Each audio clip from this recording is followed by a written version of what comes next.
तो हेलो पिला माने गुड मॉर्निंग। तो मु आज तुम मानकर सेकंड इंटरनल एग्जाम रो से एमआईएल ओडिया रो प्रश्न पत्र नहीं आसी जहाँकि सेकंड इंटरनल एग्जाम पाई बहुत हेल्पफुल रहिबो। आउ ये वीडियो को जुमार भी स्किप करंतु नहीं पिला माने बहुत हेल्पफुल रहिबो हला। तो शीघ्र शीघ्र ये वीडियो को गोटे लाइक कर दियंतु आउ सब्सक्राइब कर दियंतु हला। सब्सक्राइब कर दियंतु।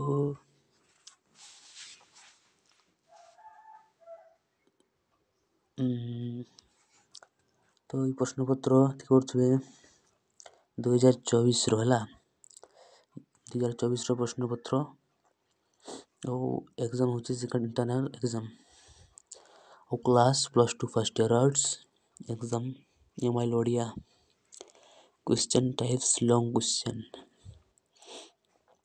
तो ये लॉन्ग क्वेश्चन होची केते नंबर है 4 मार्क विशिष्ट प्रश्न पत्र गुड़ाक है 4 मार्क 4 मार्क विशिष्ट प्रश्न पत्र।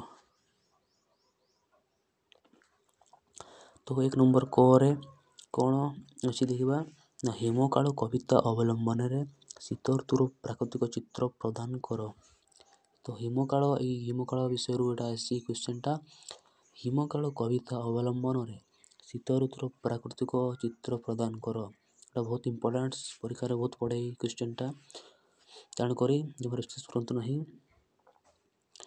घरे कही मित्रता कवितार सार मर्म निज भाषा लेख एटा भी बहुत इम्पोर्टेंट नहीं। तो मित्रता कविता से विषय आसी तो से कवितार सार मर्म तार से कवितार सार मर्म निज भाषा लेख तुम निज भाषा घरे कही राम एवं सुग्रीव मित्रता किपरि है ता उल्लेख कर। राम एवं सुग्रीव किपरि मित्रता कले माने तो किपरि मित्रता कले से राम माने तो 14 वर्ष वनवास को पर्पस जंगल को जाते तो से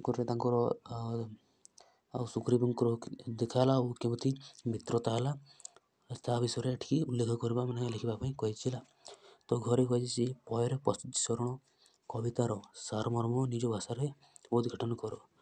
पयर पशुची शरण कवितार सारमर्म उद्घाटन कर। ये जो पयर पशुची शरण से कविताटीर से कविता विषय तार सारमर्म गुड़ाक लिखवाई कही है